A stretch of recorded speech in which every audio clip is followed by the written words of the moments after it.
Tonight, Donald Trump says Iran's supreme leader is dead as fears grow for all-out war in the Middle East.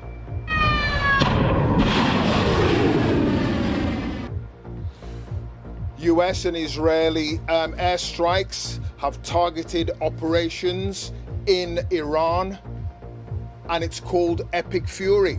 The president tells the Iranian people now is the time to overthrow the regime. When we are finished, take over your government. It will be yours to take.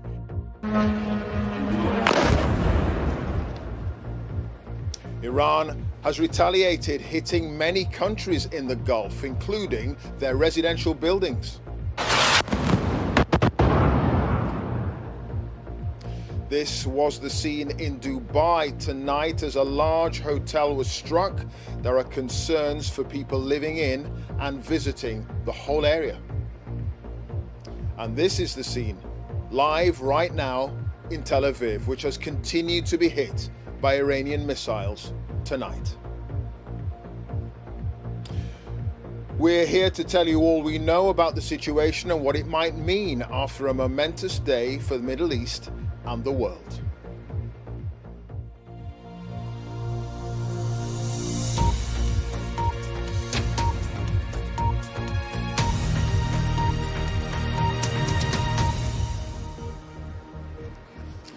Hello to you from Tel Aviv, a region on edge tonight over fears of a wider Middle East war. In the last hour, Donald Trump says Iran's supreme leader is dead. If confirmed, it is a seismic moment for this whole area. So far, Iran has rejected the claims that he has been killed on what is a dramatic day, with Israel and America launching a wave of airstrikes on targets right across Iran. Several sites were hit in what Donald Trump has described as a successful mission. The Iranians have, however, hit back themselves with force right across the region. Plumes of smoke were seen in an area of Bahrain near the headquarters of the US Navy's Fifth Fleet. An airbase in Doha was also hit, where there is a significant US military presence. And this missile was captured on camera over Dubai in the United Arab Emirates. Thousands, including tourists, have been caught up in the strikes. We'll have full coverage and assess what the implications could be for the Middle East. But first, Jeremy Bowen, our international editor, has the very latest on what's been going on today.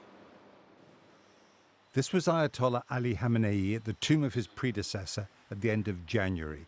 If Israel has killed him, as Donald Trump says, the Islamic regime in Iran will have taken a huge blow.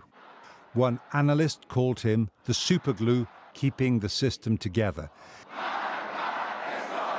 Israel and the US will hope that if he is dead, the regime will come unstuck. Benjamin Netanyahu said he was killed in a powerful strike on his compound in Tehran. For 3.5 decades, this tyrant dispatched terrorism across the world, made his own people miserable, and worked constantly and tirelessly on a program to annihilate the state of Israel. That plan is there no longer, and there are many signs that this tyrant is also no longer. Satellite images show the destruction of the compound used by the supreme leader in Tehran. The Iranians say he was not there when it was attacked, and told ABC News in America that he was safe and sound. The Americans believe that, this time, their raw power can impose regime change on an enemy without creating a disaster. The removal of Iraq's Saddam Hussein in 2003 led to a catastrophe. Long years of war that incubated jihadist extremist movements that still exist. The Americans released video of their targets. With Israel, they believe the economic and political weakness of the Islamic regime in Iran gives them an opportunity to strike that they have to take. Israel and the US went back to war with Iran just after breakfast time in Tehran, hitting the capital and sites across the country. It's hard to get information about what's happening there. Video of an attack on a school in southern Iran is circulating. Iranian state TV was reporting 85 killed. This is a dangerous moment with unpredictable consequences in the world's most turbulent region. Israel said the whole operation is a preemptive attack without producing evidence of an imminent threat. Sirens sounded immediately in Israel. War is political, and this is a war of choice aimed at changing the regime in Iran.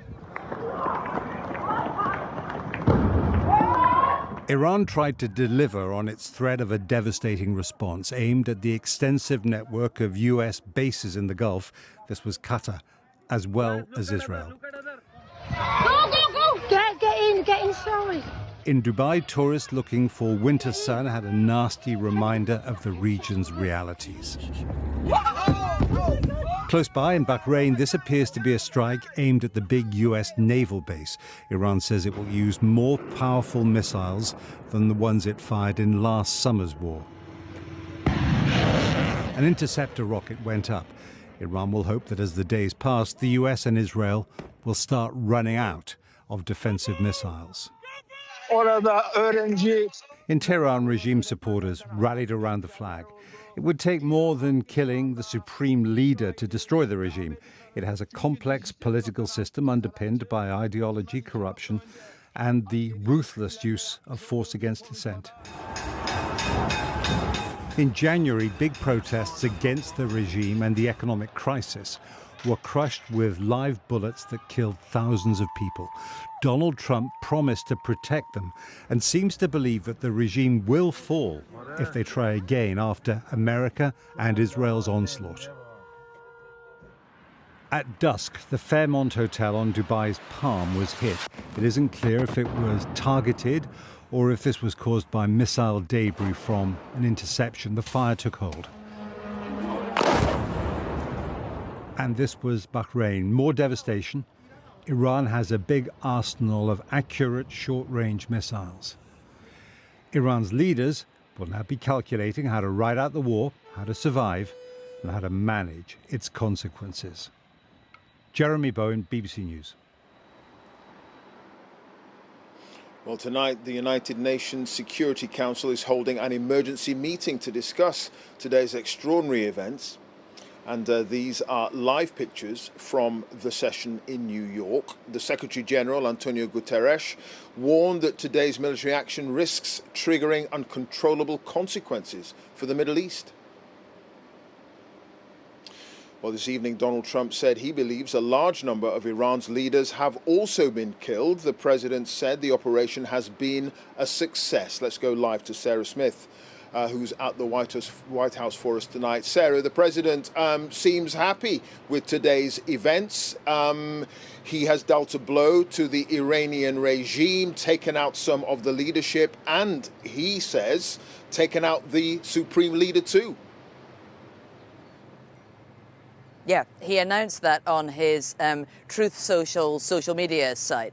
And when he said that Ayatollah Khamenei had been killed, he described him as one of the most evil people in history, and then went on to say this is now the single greatest chance for Iranians to take back their country. And he's also been talking on the phone to a number of American journalists, describing the operation so far as a tremendous success, and saying he believes that quite a large proportion of the Iranian leadership have now been killed. The White House has released photos of President Trump monitoring operations in a specially constructed facility in Mar-a-Lago. Alongside him are the Secretary of State, Marco Rubio, and his Chief of Staff, Susie Wiles. Vice President J.D. Vance is seen in the White House Situation Room in Washington. A short time ago, Donald Trump posted a video on social media at 2:30 in the morning to inform the American people he had launched a massive attack on Iran. our objective is to defend the American people by eliminating imminent threats from the Iranian regime, a vicious group of very hard, terrible people. Its menacing activities directly endanger the United States, our troops, our bases overseas, and our allies throughout the world. Pretty good. So thank you. Just hours earlier, he was campaigning in Texas in a hamburger joint, giving no hint of the planned assault. I'm going to get some stuff for Air Force One, and I'm going to get the hell out of here, all right? Hamburgers for the whole place, okay? Yes, sir. Not much later, he was describing how he plans to stop Iran developing a nuclear weapon. We're going to destroy their missiles and raise their missile industry to the ground. It will be totally, again, obliterated. Last year, President Trump addressed thousands of American troops stationed in the Middle East, telling them his priority is to end conflicts, not start them. Now he's warning of casualties and fatalities.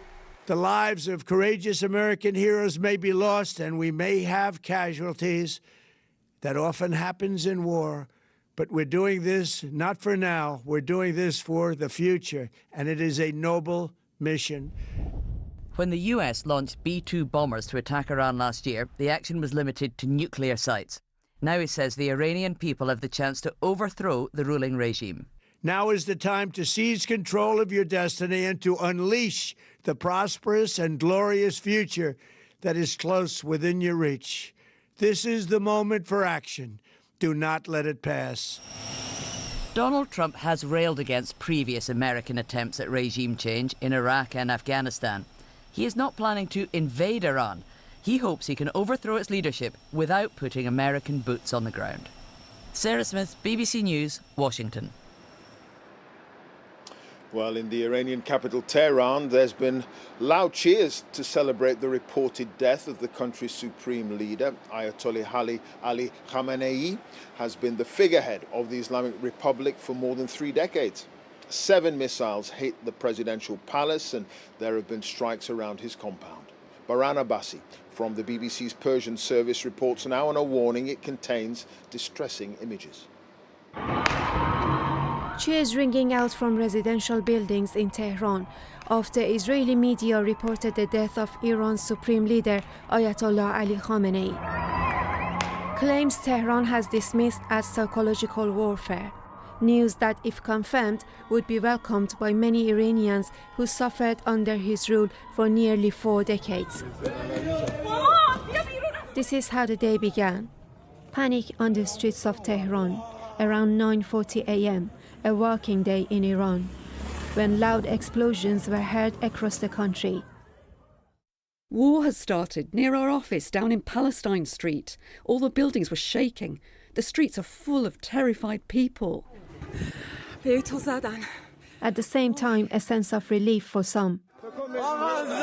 And at this school, teenagers celebrate. In early January, shocking pictures were shared with the world of thousands of people killed when government forces opened fire on protesters calling for regime change. The brutality left many believing only military intervention could topple the regime. But public sentiment could shift sharply if civilians are killed in the attacks. Many Iranians reacted with anger after state media reported that an Israeli strike on a girls' school killed dozens. The first victims of this war are girls in Minab, hit by a missile attack. Is this the war you cheer for? A mixture of emotions. For some, a fear that more violence is yet to come. For others, a sense that the regime's hold could finally be challenged. In a country scarred by months of protest and deadly crackdowns, uncertainty reigns. As the smoke clears, Iranians are left to face the consequences and to hope for a future beyond fear. Baran Abbasi, BBC News. Meanwhile, Sir Keir Starmer says the UK wasn't involved in the strikes earlier today, but said British planes and forces were actively supporting their allies as part of the UK's commitment to the security of the Middle East. Our forces are active, and British planes are in the sky today as part of coordinated regional defensive operations to protect our people, our interests, and our allies. This evening, Sir Keir has been speaking to Donald Trump. Chris Mason is live in Downing Street for us. Do we have a readout, Chris, on what was said between the two leaders? It was a pretty brief call, I hear, Clive, and certainly as far as folk here in Downing Street are concerned, they're remaining pretty tight-lipped about the specifics of what was discussed. Look, bluntly here, the UK, alongside France and Germany, are in a different place to the US and Israel. They have neither endorsed their actions, nor were they involved in any way. The Prime Minister emphasising, as you heard there, that yes, British planes have been in the sky in the region in a defensive capability, and he emphasises within international law, so protecting allies. And yes, the Prime Minister has condemned in strong terms Iran generally and the retaliatory action from Iran today. As far as the political reaction domestically is concerned, broadly splits on right-left lines. The Conservatives and Reform UK suggesting the UK should be much more supportive of America. The likes of the Scottish National Party and the Liberal Democrats very sceptical of this action. One final word tonight about the practicalities, Clive, for Britons in the region. The Foreign Office setting up what it calls its Register Your Presence system for British nationals in the region, so the government here knows where Britons are and can keep in touch with them. Chris, thank you for that. Chris Mason, our political editor there in Downing Street. Well, the strikes on Iran follow months of tension in the region. Since the start of the year, the US has been building up its military presence in the Middle East, the largest deployment since the Iraq War of 2003. Thousands have been caught up in the violence, including tourists across the Gulf, as Frank Gardner now reports. War has touched Dubai. Scenes like this one, a luxury hotel in the Palm hit by an Iranian missile, have shocked residents and tourists alike in the normally tranquil Emirates. It's been really, really shocking, and then it's kind of built up over the day, and unfortunately debris has landed on the Palm, which is about a mile away from where I live. And I actually could see from my balcony the black plume of smoke rise. Iran is lashing out at many of the Gulf Arab states that host US bases. This is in the UAE. And this is Bahrain, residential buildings hit by low-flying explosive drones. So far, casualties have been minimal, but Gulf states will not forgive Tehran for this. Offshore, President Trump's armada sits poised for an extended campaign. 2 carrier strike groups and over 200 warplanes, enough to sustain hundreds of air and missile strikes on targets in Iran for days, maybe weeks. On paper, this is a very uneven fight, the US and Israel against a weakened and unpopular regime in Iran. But that regime has been surprisingly resilient, despite having almost no air force to speak of, and it's been hitting back with whatever weapons it still has. It's been firing missiles like these at Israel and its Gulf Arab neighbours, with some getting through. The race is on for the US to hit those Iranian launchers before more missiles fly. Iran has announced it's closing the Strait of Hormuz, potentially choking off a key shipping route for global oil and gas exports. And this AI propaganda video, made by the Revolutionary Guards, imagines a mass drone and missile attack crippling a US aircraft carrier. That is still an aim, and it's still a nightmare for the Pentagon. Frank Gardner, BBC News.